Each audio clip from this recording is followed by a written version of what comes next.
머리가 조금만 아프면은 이 뭐 뇌혈관이 뭐가 잘못된 것 같고, 배가 막 아프면은 막 뭔가 '암이 있나?' 막 이렇게 이제 걱정을 하는 거예요. 뇌과도 가보고 뭐 무슨 뭐 산부인과 뭐 정형외과 뭐 신경과 뭐 온갖 병원을 다 가봅니다. 이게 바로 건강염려증의 핵심인데요. 안녕하세요. 정신과 의사 박사입니다. 여러분, 혹시 이런 분들 없으실까요? 내가 몸이 너무 안 좋은 것 같아 가지고 막 병원에 가서 검사를 다 해 봤어. 근데 괜찮대. 근데도 이상하게 계속 불안하신 분들. 하루에도 몇 번씩 이게 배가 아픈 건가 머리가 아픈 건가 몸의 신호를 확인하게 되고, 인터넷 검색을 하다 보면은 막 더 불안해지는 분들, 그런 경험들 사실 다들 있으실 수 있습니다. 오늘은 이와 관련된 건강염려증에 대해 이야기를 해 보려고 합니다. 건강염려증은 진단 기준으로 보면 질병불안장애 또는 신체 증상 장애라는 범주로 설명이 됩니다. 실제로 몸에 큰 이상은 없는데, 의학적으로 설명은 되지 않는데 막 그런 증상들 때문에 그 신호를 뇌가 위험으로 과도하게 해석하면서 불안이 계속 증폭되는 상태. 이게 바로 건강염려증의 핵심인데요. 중요한 건 말이죠, 이게 괜히 예민한 성격의 문제가 아니라는 점입니다. 더군다나 마음이 약해서 생기는 거는 더더욱 아니라는 거죠. 오히려 아플까봐 너무 무서운 사람, 문제가 생기기 전에 어떻게든 막고 싶은 사람에 가깝습니다. 결국 불안이라는 거고요. 이분들의 뇌는 위험을 감지하는 레이더가 지나치게 예민해져 있는 상태입니다.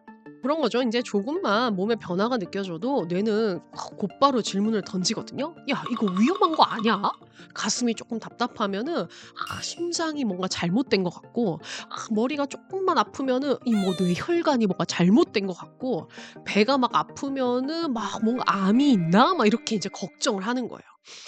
근데 이게 사람 미쳐요 진짜. 이 생각이 시작되면은 막 불안이 꼬리에 꼬리를 물고 이어집니다. 그렇게 되면 결국 자연스럽게 이 불안을 잠재우기 위해서 우리는 확인 행동을 하는데, 뭘 하겠어요? 병원을 가보겠죠. 뇌과도 가보고 뭐 무슨 뭐 산부인과 뭐 정형외과 뭐 신경과 뭐 온갖 병원을 다 가봅니다. 요즘에 막 챗GPT랑 그렇게 겁나 막 물어봐요. 제미나이랑 같이 상의하고 막, 그러면 또 막 야 이런 부작용이 있고 세상에 이런 병도 다 있대 이러면 이건가 저건가 막 몸을 막 만져보고 체크하고, 그러다가 "야야 괜찮아, 괜찮아. 괜찮습니다. 정상이에요." 이러면은 그 순간에는 야 다행이다." 이렇게 안심이 되는데, 그런데 이 안심, 이 안도감은 사실 오래가지 않거든요. 야, 검사가 잘못됐을 수 있어. 발견을 못했을 수 있어. 그때는 괜찮았는데 또 생겼을 수 있어. 이렇게 불안이 다시 올라와요. 자, 그러면 또 어떻게 되느냐? 또 확인하고 싶어져요. 왜냐? 뇌가 이미 학습했기 때문이에요. 불안했는데 확인했더니 괜찮아졌어. 그러면 다음에도 불안하면 또 확인해야겠네. 이렇게 되는 거예요. 자, 그렇게 되면 뇌는 애초에 위험이 없었음에도 불구하고 그걸 확인했기 때문에 살아남았다라고 오해하기 시작합니다. 그러면은 쉽게 말해서 자꾸만 이제 불안할 때마다 병원 가서 무슨 검사하고 진료 보고 막 난리가 나는 거예요. 이러다 보니까 불안하고 확인하고 잠깐 안심됐다가 또 더 불안해지고, 그러면 더 확인하고, 이게 반복되는 거야. 미쳐요. 불안하고 확인하고 불안하고 확인 그러다 보니까 이 건강염려증이라고 하는 게 더욱더 강해지게 됩니다. 선생님, 그러면 이거 어떻게 멈추나요? 확인하지 말까요? 그죠? 아주 중요한 질문인데요. 건강염려증 치료의 핵심은 결국에는 이 생각을 없애는 게 아닙니다. 현실적으로 필요한 검사는 한번 쭉 하시는 게 좋기는 해요. 그러니까 예를 들어서 가슴이 막 아프다. 진짜 심장 문제일 수도 있거든요. 그래서 한 번쯤은 관련한 검사들을 다 해보시는 걸 추천드려요. 그러나 이게 반복하지는 마시라는 거예요. 그 이후에는 몸을 감시하지 않는 연습을 하는 것이 굉장히 중요합니다. 여기서 우리가 착각하지 말고 꼭 구분해야 될 게 있는데요. 몸을 돌보는 것과 감시하는 건 전혀 다른 거거든요.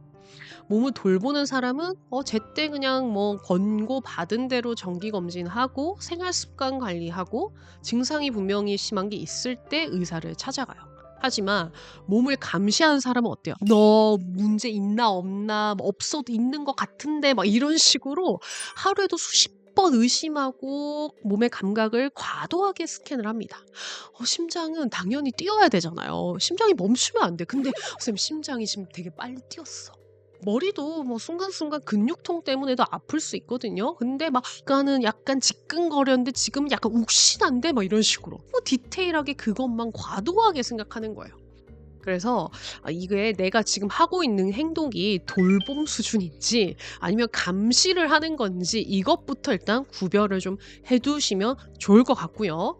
그래서 내가 이거를 있는 그대로 인식을 하는 것부터 회복이 이제 첫 번째 시작이 되는 거예요. 자, 여기까지 들어보니까 어떠세요? 우리가 불안이라고 하는 거 자체는 사실 나쁜 건 아니거든요. 건강에 대해서 어느 정도 걱정을 해야 내가 미리 검진도 받고 대비도 하고 생활 습관도 교정하고 적절한 불안 너무 좋아요.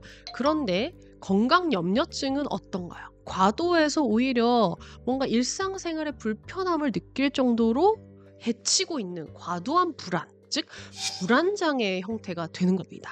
그래서 치료 방법 역시 불안장애를 다루는 방식으로 접근하면 되거든요. 가장 효과적인 치료가 바로 인지행동치료예요. 자, 인지행동치료라고 하는 건 인지, 그러니까 우리가 자동적으로 떠오르는 뭔가 잘못된 생각, 이건 병일 거야, 병일 수도 있어, 병인 것 같아, 이런 왜곡된 생각을 바로 잡는 거고요. 행동치료라고 하는 것은 그렇게 바꾼 인지를 내 일상생활에서 직접적으로 실천하고 행동하는 그런 거를 우리가 인지행동치료라고 하는데, 먼저 이 건강염려증은 내가 지금 이 증상, 예를 들어서 심장이 약간 뻐근해. 그래서 내가 검사까지 다 하고 왔는데 이상이 없었어. 근데 검사 받은 지 1년도 안 돼. 이때 이게 곧 큰 병이라는 명확한 증거가 있는지, 다른 가능성은 없는지. 예를 들어 내가 이렇게 계속 운동을 하다가 이 근육통 때문에 아픈 건 아니야? 혹은 지금까지 내가 걱정했던 최악의 상황이 실제로 얼마나 자주 현실이 되었는지를 굉장히 구체적으로 따져보는 거예요. 자, 그래서 이런 인지행동 치료는 이거를 그냥 단순히 좋게 생각하세요, 그렇게 생각하지 마세요가 아니라 현실적으로 너가 지금 생각하는 게 얼마나 진실이야를 구체적인 확률 계산을 해보라는 거예요. 그리고 또 하나 아주 중요한 개념이 있는데요. 불안 자체를 너무 없애려고 애쓰지 마세요. 불안을 없애려고 뭔가를 행동하고 막 과하게 막 확인하니까 어때요? 더 예민해져요. 우리 그 유명한 거 있잖아. 자, 지금부터 코끼리 생각하지 마세요. 하나, 둘, 셋. 머릿속에 코끼리만 떠오르죠? 이거예요. 불안하지 마세요 하면은 불안해져요. 생각하지 마세요 하면은 생각이 나요. 그래서 이런 막 나와 자신과의 싸움 이 자체가 뇌는 정말 지금 뭔가 굉장히 힘든데 지금 굉장히 위험한 상황이구나라는 오히려 불안 신호로 전달이 됩니다. 대신에요, 여러분 이렇게 말해보는 연습 한번 해보실래요? 아, 서희가 지금 또 불안해 하는구나. 아, 내가 지금 또 불안해 하고 있구나. 내 몸에 문제가 있다는 증거보다는 내가 혹시 또 병이 있을까 봐 걱정을 하고 있구나. 나의 뇌가 경보를 울리고 있구나. 이렇게 마치 제3자가 되어서 나를 내려다보듯이 나 자신을 객관적으로 있는 그대로를 인식하는 거, 그리고 수용하는 거. 이게 굉장히 중요합니다. 불안을 막 없애려고 하지 말고요. 그냥 있는 그대로 놔두는 거예요. 그 뭐 어떤 노래 가사 중에서 뭔가 내가 그걸 잊으려고 애쓰지 말고 그냥 생각나면 생각나는 대로 두세요, 이런 가사가 있거든요. 딱 그거예요. 그래서 이거는 모르겠다 자포자기보다는 현실을 그냥 있는 그대로 알아차린다라는 거에 더 가깝습니다. 그리고 두 번째 방법은 바로 이제 약물 치료인데요. 정말로 이게 불안 장애 수준이라면 적절한 약물 치료가 굉장히 큰 도움을 줘요. 특히나 불안이 수면이나 집중, 그다음에 일상 자체를 크게 방해하고 있다면 일단은 뇌의 과도한 경보 시스템을 워워워.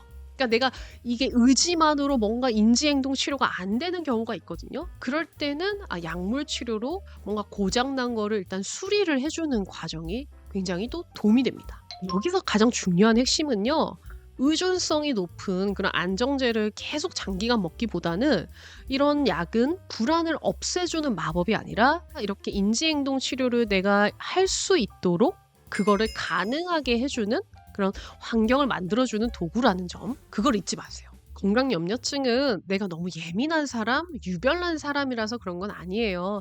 실제로 내 가까운 가족이 큰 병으로 갑자기 돌아가셨거나 내가 아주 큰 병으로 뭔가 수술을 받았거나 뭐 이런 경우에 생기는 경우가 많거든요. 오히려 안전하지 않았던 경험을 한 나 자신이 우리 세상을 너무 경계하게 된 그런 상태에 가까우니까 나무라기보다는 좀 위로를 하고 너 그때 많이 놀랐구나.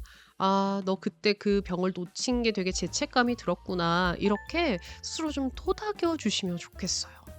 이 영상이 지금 몸을 들여다보느라 너무 지쳐 있는 많은 분들께 잠시나마 숨을 고를 수 있는 그런 따뜻한 영상이 되었으면 좋겠습니다. 마음에 작은 위로가 되었기를 바라며 지금까지 정신과 의사 박서였습니다. 다음 영상에서도 정신 건강에 더욱더 유익하고 재미있는 영상으로 찾아뵐게요. 여러분 그때까지 안녕히 계세요. 감사합니다.